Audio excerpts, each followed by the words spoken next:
É crime ou não a pessoa dizer que vai matar alguém? A doutora Maria Paula já está aqui e o Luiz Antônio vai coordenar essa entrevista porque nos parece muito interessante que nós temos aí uma questão para ser analisada. Vai lá, Luiz Antônio.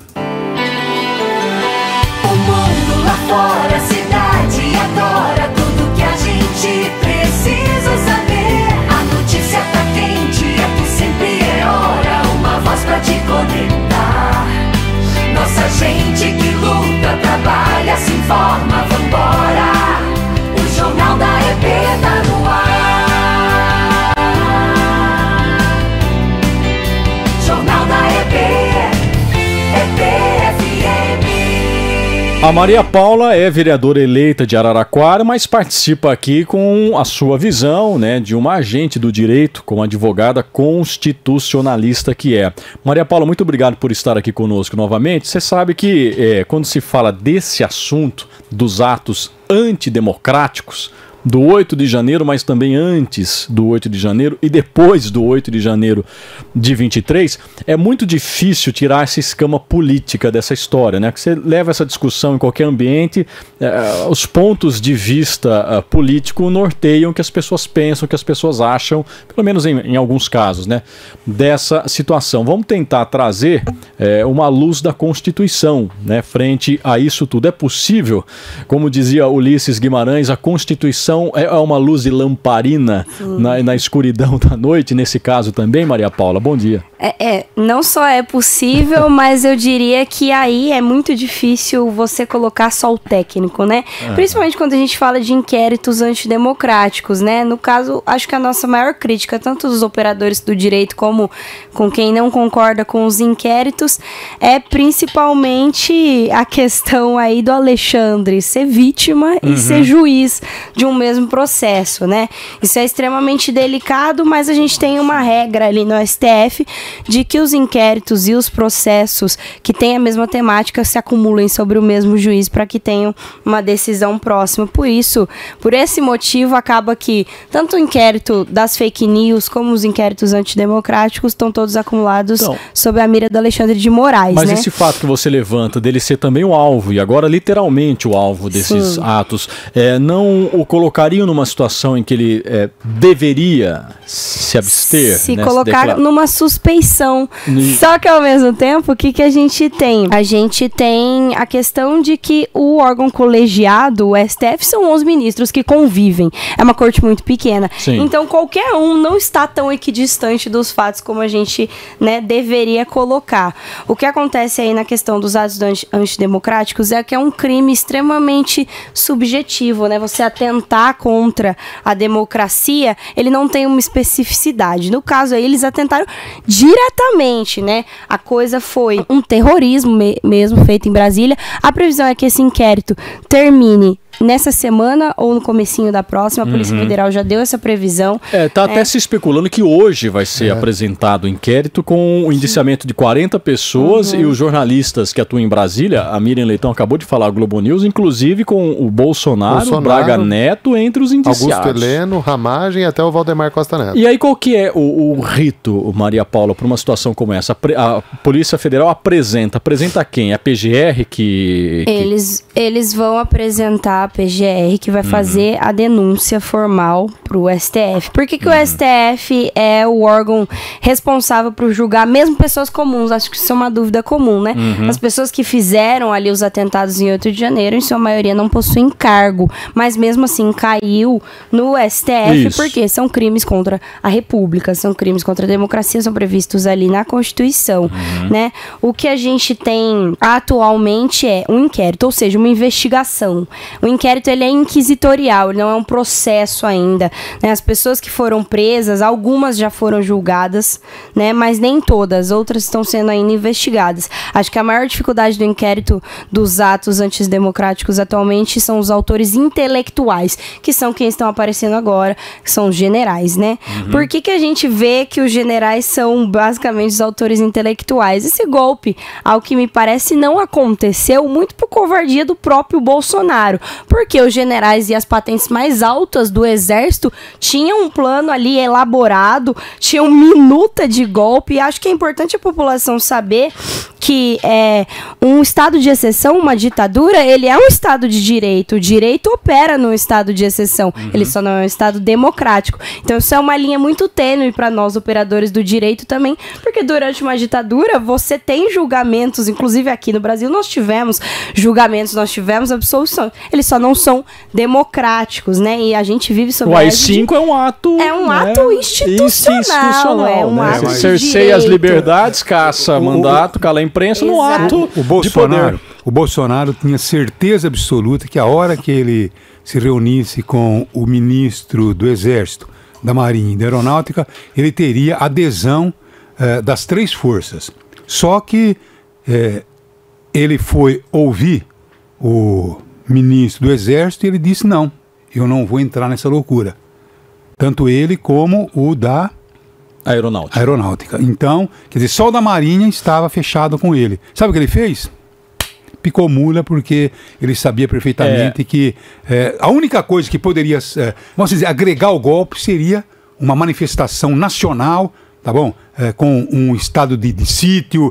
Ainda bem que a Janja, aqui em Araraquara, disse que não, vamos colocar GLO.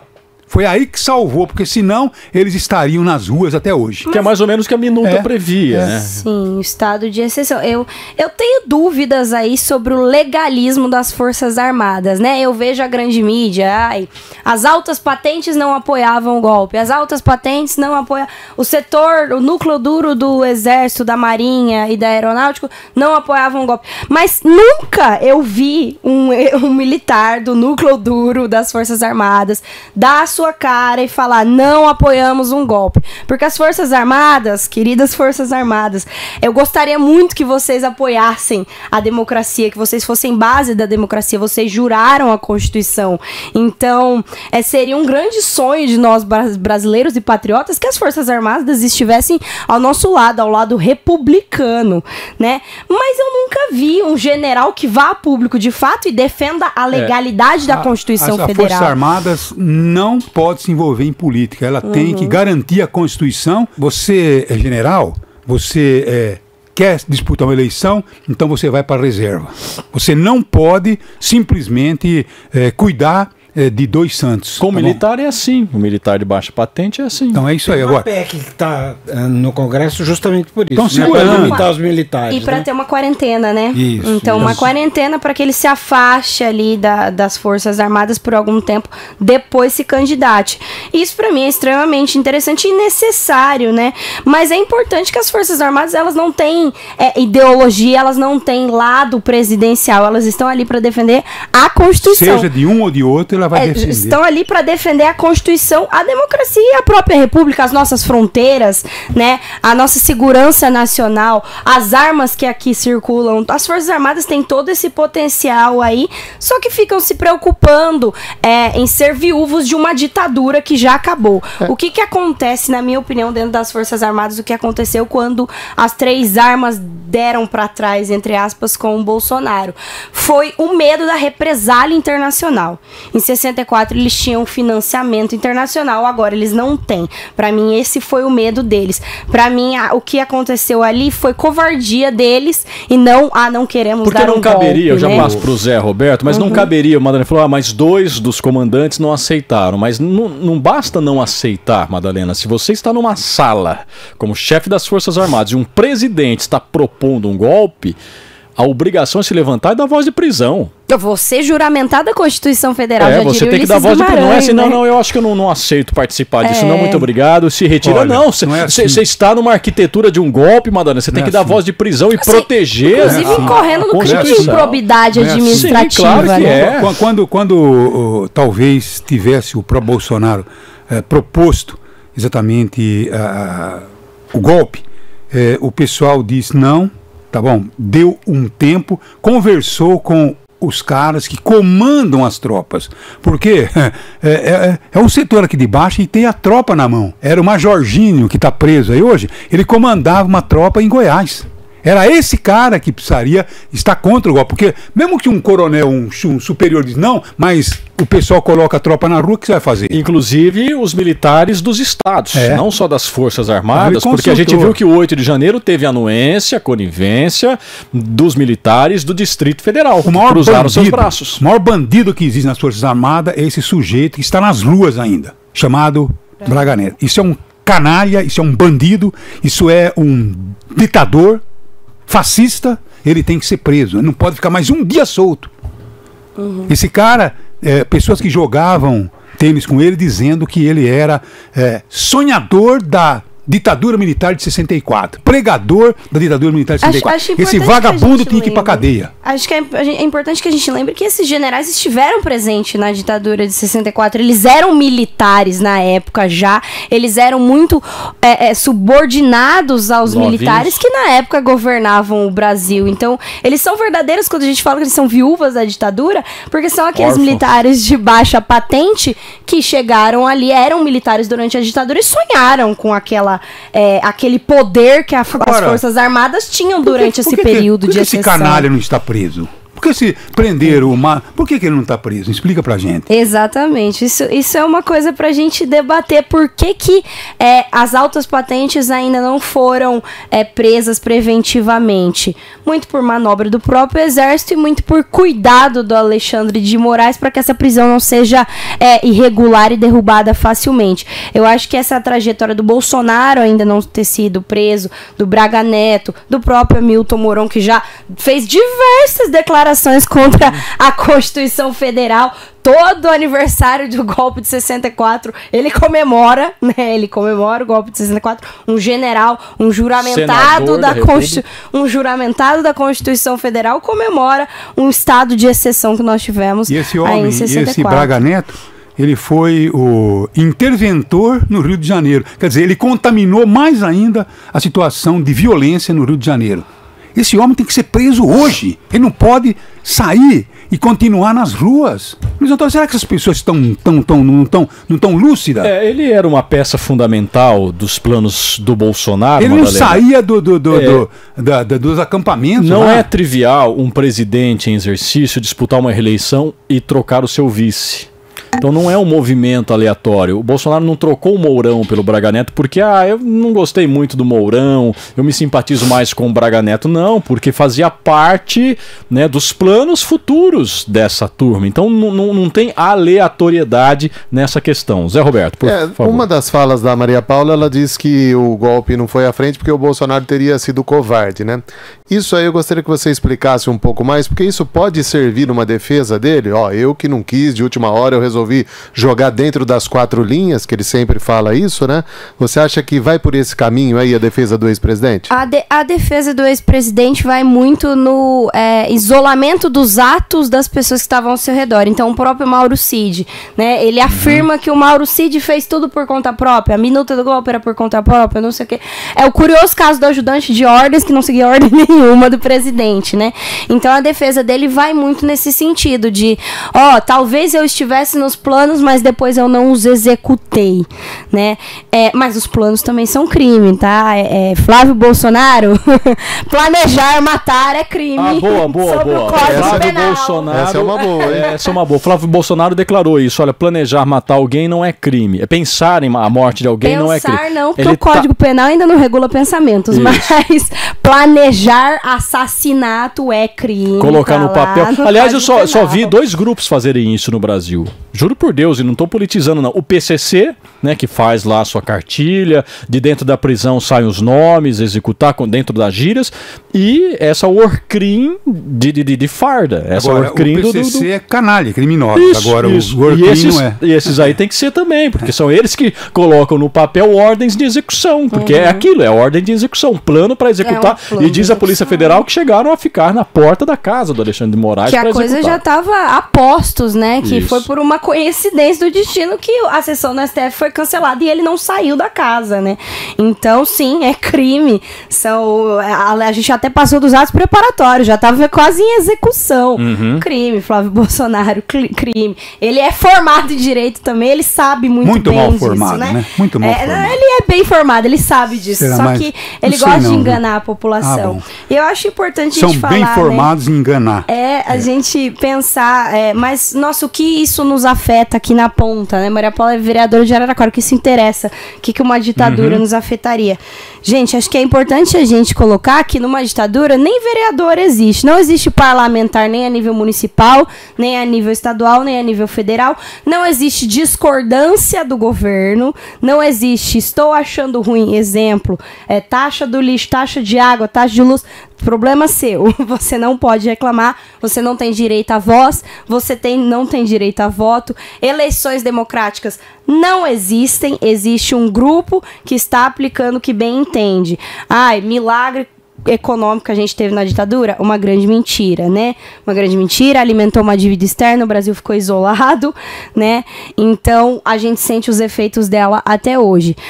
Semana passada, o Luiz citou aqui o filme que trata sobre a vida do Rubens Paiva, Ainda Estou Aqui, e é um filme que retrata uma família abastada, uma família rica, o que é muito interessante, porque nem as famílias abastadas e ricas escaparam de serem torturadas, de serem presas injustamente pela ditadura, né? Então você vê ali que era uma família que tinha acesso a advogados no filme, você vê o habeas corpus, mas nada disso funcionou, é uma família que foi destruída, nunca achou os restos mortais do Rubens Paiva, que era um parlamentar em 64, que foi deposto. Assim como vários outros.